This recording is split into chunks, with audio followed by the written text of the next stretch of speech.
L'éditorial. Comme chaque année, la saison des cyclones s'ouvre le 1er juin pour prendre fin le 30 novembre.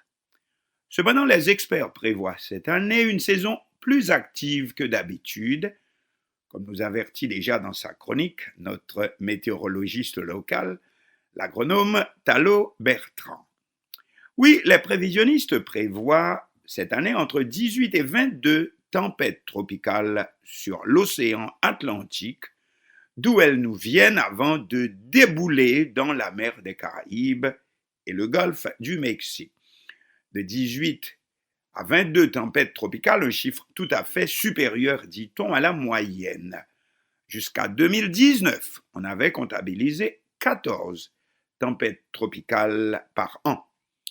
De ces 18 à 22 tempêtes, entre 8 et 11 pourraient s'avérer suffisamment puissantes pour être considérées comme des ouragans, et 3 à 5 pourraient même devenir des ouragans majeurs. Le golfe du Mexique pourrait être plus durement touché avec 2 à 5 ouragans, dont 1 à 2 ouragans majeurs, contre une moyenne d'un seul ouragan habituellement. Il faut tout de suite souligner, cependant, qu'il s'agit ici beaucoup plus d'estimations statistiques que de prévisions précises sur la trajectoire des phénomènes. L'annonce d'une intense activité cyclonique n'implique pas nécessairement que les cyclones frapperont votre pays, nos populations. Cependant, les prévisionnistes font bien, ils exercent leur métier, qui est de nous mettre en garde. En 1979, c'est ainsi qu'un monstre comme David, ouragan de catégorie 4, fonçait vers Port-au-Prince, provoquant un branle-bas de combat, puis au dernier moment pour dévier vers le nord, en glissant sur la chaîne montagneuse séparant les deux nations voisines, Haïti et la République dominicaine. Bye bye! David nous a épargnés. Par contre, l'année suivante, en 1980, ce n'est pas la même histoire. En 1980, on eut beaucoup moins de chance avec Allen, monstre de catégorie 5, qui fit 220 morts à Port-au-Prince seulement et détruisit 60% de la récolte annuelle de café. Jusqu'à 2016, le prochain coup de massue sera bien sûr Machu en 2016, qui passa près de 24 heures, comme dit le créole, à Dodomea, à planer sur le sud et spécialement sur le département de la Grande-Anse, faisant des dégâts sans précédent, détruisant la ville de Jérémie à près de 80% et celle des Cayes à plus de 50%.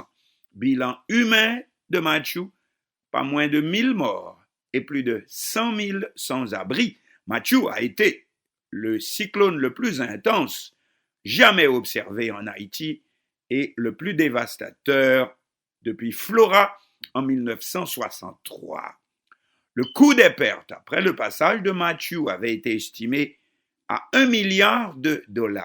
Peut-être faudrait-il à ce sujet s'adresser à notre actuel chef de l'État, M. Jovenel Moïse, puisque les populations de la Grande-Anse et du Sud, rendues encore plus misérables après le passage de Machu, avaient vivement été sollicitées par le candidat Jovenel Moïse, qui avait promis de les mettre en tête de liste de ses réalisations s'il venait à être élu. Il faut souligner cependant que notre pays n'avait jamais été prêt dans ce domaine, même quand le malheur était déjà à nos portes, en 2016 encore. Pendant que Machu se déchaînait déjà sur le sud du pays, le quartier général du Service national de gestion des risques et désastres, lors situé, si je ne me trompe, à Delma, n'avait pas une seule ligne Internet pour rester connecté avec le pays, ni avec les centres internationaux de prévision météorologique. Et après le passage du monstre, ne reste que, comme d'habitude, que l'aide internationale comme seule alternative, y compris celle de la République dominicaine voisine qui avait dépêché l'or jusqu'à Cavaillon et à Campérin dans la montagne des machines de purification d'eau. Mais aujourd'hui, avec le coronavirus, qui volera à votre secours? On n'ose pas deviner. Et c'est d'ailleurs, pas seulement chez nous, une préoccupation générale, aussi bien dans la Caraïbe qu'aux États-Unis, en Floride. Nous lisons par exemple, le nombre de places dans les refuges sera nécessairement réduit à cause des impératifs sanitaires, explique à Miami le responsable de l'Agence de gestion des urgences ou FEMA, F-E-M-A. Conclusion, dit-il, il est recommandé d'ores et déjà de trouver, dans la mesure du possible, de la famille ou des amis hors des zones frappées ou dans des hôtels hors de la zone d'évacuation. Fin de citation. Personnellement, nous avons vécu à Miami les dommages également gigantesques provoqués par un ouragan de catégorie 5, la plus élevée, Andrew, en août 1992. La ville de Homestead, au sud de Miami, avait été pratiquement rayée de la carte. Cependant, 10 ans plus tard, Homestead était totalement reconstruite et les mêmes propriétaires, dont de nombreux compatriotes, vivent aujourd'hui dans des résidences reconstruites sur des bases plus solides qu'avant. Et c'est la leçon tirée de l'ouragan. Aujourd'hui en Floride, d'ailleurs, on considère qu'il y a eu un avant et un après Andrew.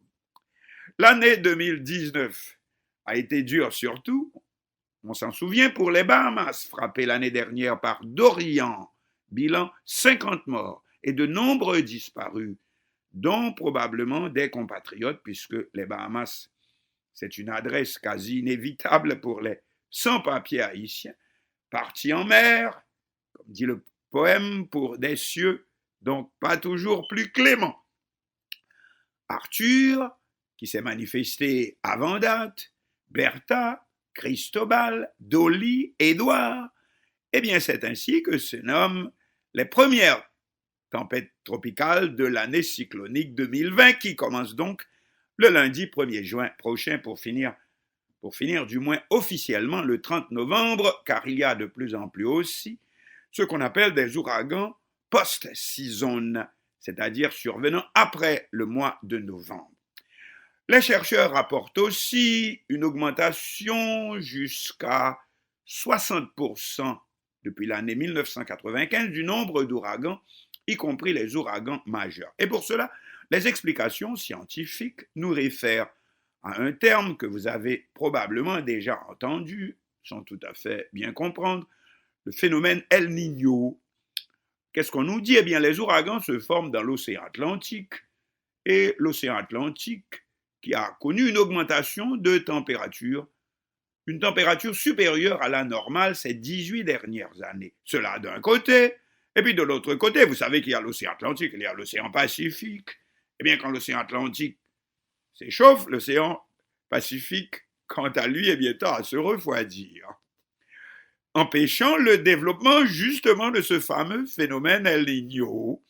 Or, quand El Niño n'est pas là, eh bien, El Niño, l'absence d'El Niño, justement, s'explique par une augmentation de l'activité cyclonique de l'Atlantique. Eh bien, cette année, voilà, conclusion, El Niño n'est pas au rendez-vous, remplacé, bien entendu, par la Niña, et celle-ci n'est pas aussi accommodante.